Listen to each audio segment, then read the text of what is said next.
So I'll actually do it a couple times so you could see this. Give it a little wave. It goes, okay? And it really does go just like body motion.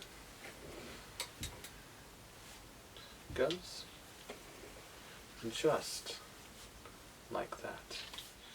That was a little bit weird. Let me try it again. I'm going to use a thumb palm this time.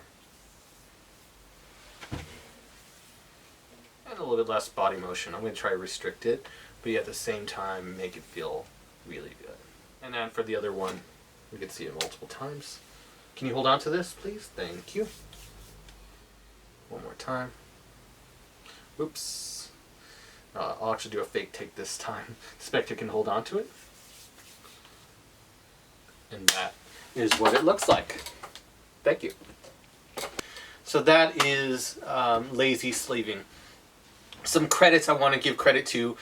First one, there is always the FISM winner, Rocco Solano. There is also the guy Sleeve Star. I forget his name. He just called himself Sleeve Star. And there's multiple other credits along the way, Bobos and all those things that help do it. But it was very difficult for me to sleeve, like the pumpkin vanishing described in J.B. Bobo's Modern Coin Magic book, the Bible of Coin Magic. All those techniques were very difficult, and I just wanted an easy way to sleeve coins. And lo and behold, I was inspired by the oddest person, Jerry Wang. I love his download on Illusionist. I think it's one of my favorite downloads of all time.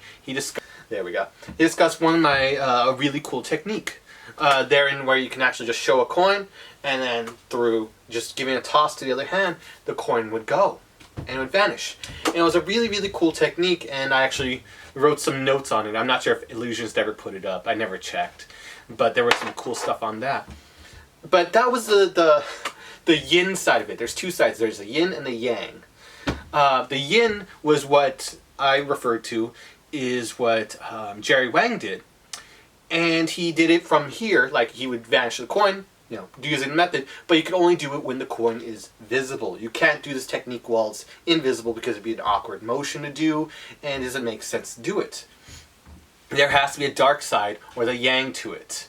Or as I like to make the pun, there's a yin and then there's the wang. Jerry Wang, pun. Okay, whatever. Anyways, so I want to be able to, the whole point of sleeving in my case, and I've been studying this for 7-8 years, it all came together with his sleeving technique, was that I wanted to vanish the coins permanently, or albeit permanently and cleanly, and show both hands empty. Not only that, I didn't want to be restrictive by any gaffes or gimmicks or anything. And not only that, I wanted to be able to do it within the context of regular vanish, and then fully showing my both hands right after empty. And I wanted that to happen, but I kept on searching and searching, didn't find it, but until right now. And this is I'm just so excited. I cannot tell you how many years I've waited for this technique to finally come all together. So if I may explain it, and I'm so excited about explaining it, we can do this in the context of any vanish you like. So it can be the classic palm vanish, the finger palm, thumb palm, whatever you like. The idea is that there's two versions. In the first version, we do it from the dominant hand, we take a coin and toss the other hand, I'm using a thumb palm, and then we vanish it. Okay? So that's a regular part of the vanishing. Well, then we have to do, I like to do, and what a lot of people do, is what's called equipments.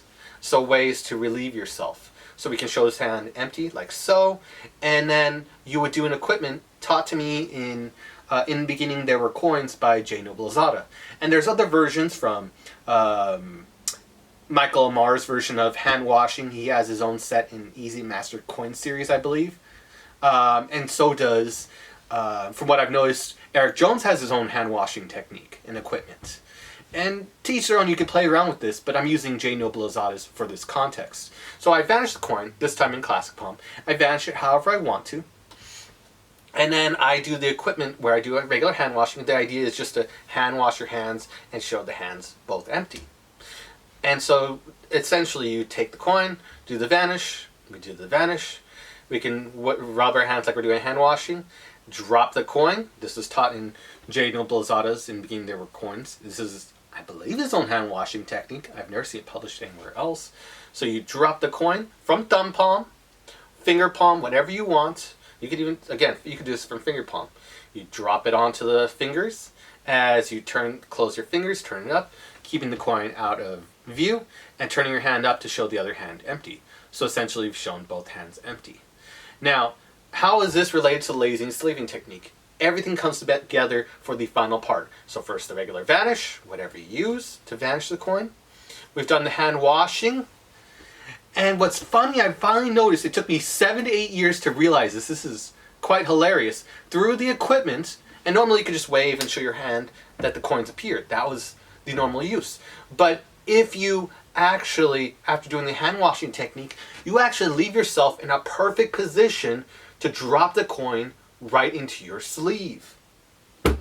That's crazy.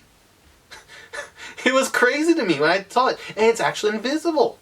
So we do it, and then as we come up towards the audience, and it's as we come up that we're ditching. I'm going to reveal it so you can see it. It's in finger palm, and it's always in finger palm in the recessive hand when you do it. As you come up, you just let the coin fall directly into your sleeve, just like with Jerry Wang's technique. It's kind of similar, and that's where I got the final inspiration from. So you can do it, do the vanish, whatever one you want. You do the hand washing. It ends up in the finger palm right here. You can hide it right here. You can do a display. Well, you wouldn't want to do a display because that separates the hand. You want to continue with the equipment. You come up, you drop the coin into the sleeve. And then you can show your hands empty like so. And you did nothing. You didn't have to squirt it. You didn't have to do anything crazy, no fancy techniques. It just goes right inside. It's the laziest technique there is. It's crazy. I can do this, and I can actually end clean. And I've done this in front of spectators, and they cannot see it. No matter how many times I do it, they cannot see it. It's invisible, and I was just laughing because I can be clean. After every vanish, whenever I want, I can finally be clean in my magic. And then all I have to do, I would normally be standing. I can come up and relax, and I can get the coin back. Or if I was to do it normally like this, I can come back and produce the coin whenever I want. You'll fall down to your finger palm and produce it. I'm telling you, this is insane. That's the first method, using any hand from your dominant to recessive. But what about the finger palm? You could, the French drop. You could also do the French drop position. You can grab the coin. I don't do it over aggressively. Would you normally grab a coin like this? No.